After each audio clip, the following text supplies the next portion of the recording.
تعالوا نحضر مع بعض الحواوشي بطريقة سهلة وأبسط ما يكون، وكمان هنعمله في صينية كبيرة بحجم عائلي ومن غير صواني كتير.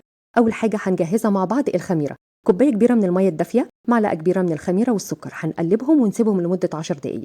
5 كوبايات من الدقيق ومعلقة صغيرة من البيكنج باودر وهنقلب.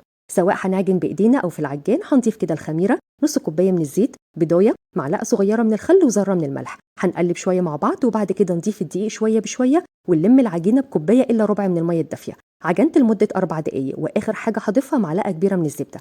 هدهن وش العجين بزيت وأغطيها وأسيبها تخمر. بالنسبة للحشوة، نص كيلو من اللحمة المفرومة، 3 بصلات مفرومين، بقدونس والتوابل وهكتبهم لك. هنخلط بإيدينا بدون خلط كتير ومن غير الكبة.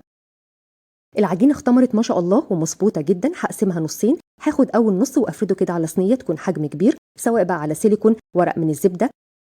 ندهن الصينية بالزيت ونبدرها بالدقيق، أهم حاجة سمكها ما يكونش عالي.